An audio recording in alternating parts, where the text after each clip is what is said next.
Hi, my name's Kathy Schrank, and I'm in charge of Renaissance to Revolution, the core module that all English literature students take in their first year. This podcast is to walk you through the sample exercise on When My Love Swears That She Is Made of Truth. Before we start, I want to stress that I'm not giving you the answers to the questions I put to you on the worksheet. What follows is simply an illustration of one way of responding to them. There are plenty of other things that you might choose to say.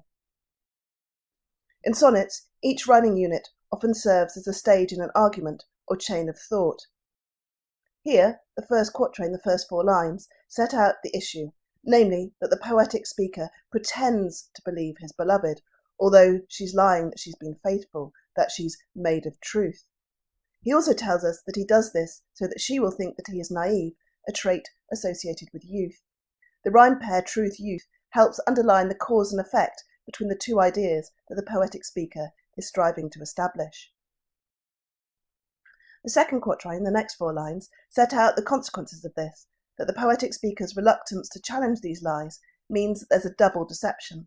The beloved cheating on the poetic speaker, and then the poetic speaker's willing self-deception, first in going along with the women's lies, and secondly in attempting to convince himself that she doesn't think that he's as old as he really is.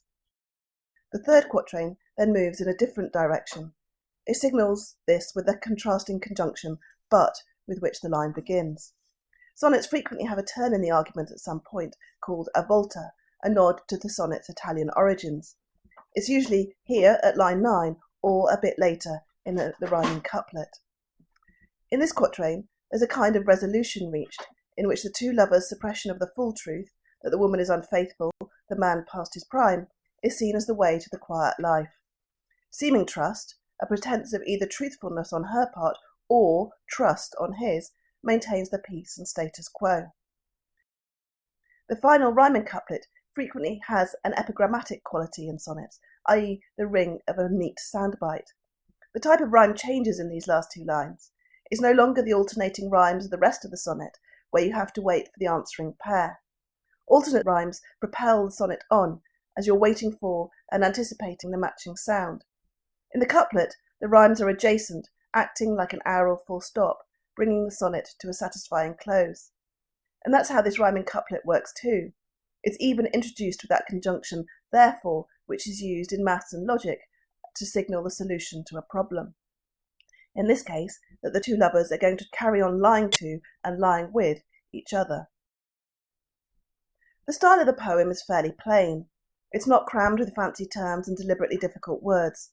By 16th century standards, it's fairly colloquial, i.e. in the language of ordinary speech, and this element of the poem comes across very well in the Tyrone Maynard chicken shop recording, which I've recommended on the worksheet. However, this seemingly conversational tone doesn't mean that the poem isn't also carefully crafted. We have, for example, the use of anaphora, the repetition of a word or clause at or near the start of a line. Here we've got wherefore says, followed by wherefore say in the following line, which establishes a linguistic parallel between the actions of the two lovers. Anaphora is quite an easy figure to spot. Here, I think it's being used to try and show that the poetic speaker is papering over the cracks.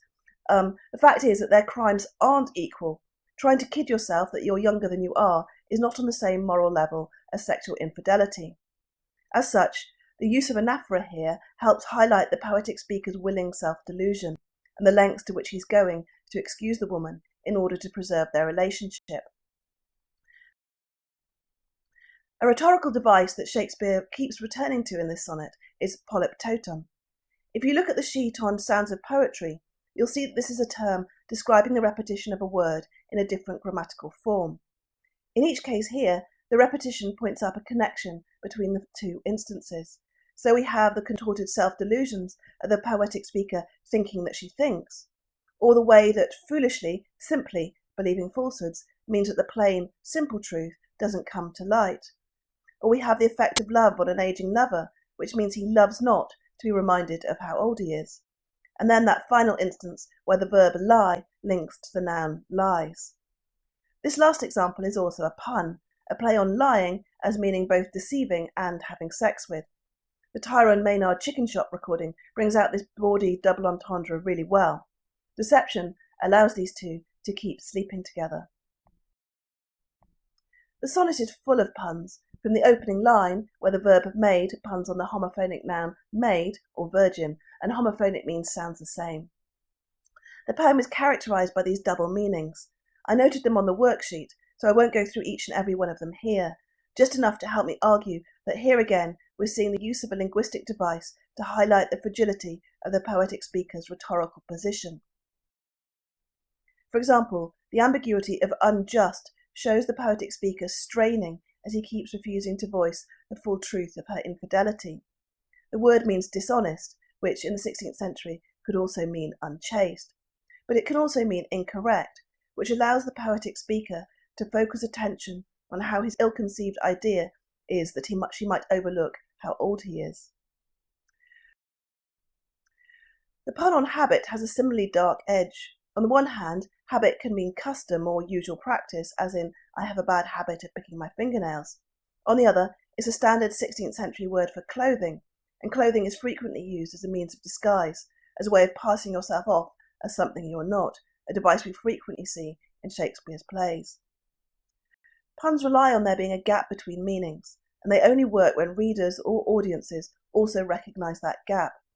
As such, it's a well-chosen rhetorical device to activate in a sonnet which, firstly, strives to divide appearance and reality, and to oppose a vision on the situation which is clearly at odds with the reality, and which, secondly, invites us as readers to recognise that this discrepancy exists. This poem is deeply implicated in the sonnet tradition. It has a distinctive 14-line form. It deals with the subject, love/desire, which is strongly associated with sonnets. And the sonnet is also characteristic of the form, in the way in which it's focused on expressing the poetic speaker's feelings and perspective, the viewpoint of the poetic eye. However, whilst Shakespeare's poem knowingly partakes in the sonnet tradition, it's also working against some of that tradition's established conventions.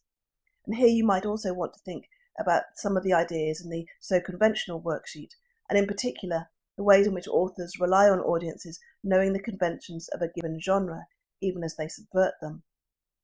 This sonnet departs from conventional love sonnets in its depiction of a love which is far from ideal. Unlike Petrarch's Laura, the archetypal sonnet mistress, the woman described is not virtuous.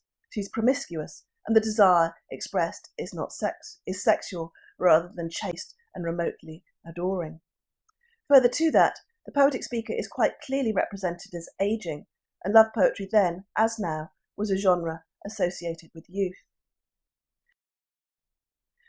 The worksheet contained another, earlier version of the sonnet. I've argued that the later version shows the poetic speaker striving to diminish his lover's infidelity by equating it with him being a bit vain about his age, and that we as readers are invited to see the cognitive strain this places him under. I think that sense of strain isn't quite so evident in this earlier version. We don't get the poetic speaker striving ineffectually to project his delusions onto his lover. I know my years be past the best, he confesses, and there isn't that same sense of discrepancy between their ages as we can see if we look at the use of anaphora.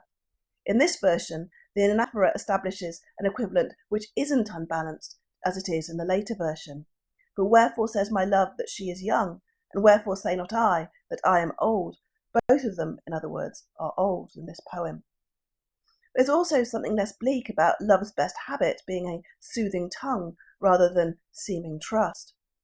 The ending is also more comforting. The lying, both the deceiving and the sex, is done with love. The faults committed are obliterated, smothered, and here there's a neat ambiguity, holding two meanings in play at once. Firstly, that it's mistakes in love which are obliterated, and secondly, that mistakes are obliterated in and because of love. So which version has a greater claim to authority, to being the version which should take precedence, a question I asked on the worksheet? It'll sound like a bit of a cop-out, but one version isn't necessarily more authoritative than another. The differences between the two may be quite minor when taken one by one, but collectively they work to produce a poem which has a different tone and effect. They both have a position in Shakespeare's body of work, a position which accords with modern approaches to editing Shakespeare's plays, which frequently exist in more than one version as well. I hope you enjoyed the recording. If you have questions about it, please do feel to email me on c.schrank@sheffield.ac.uk. And in the meantime, I'll look forward to meeting you in September.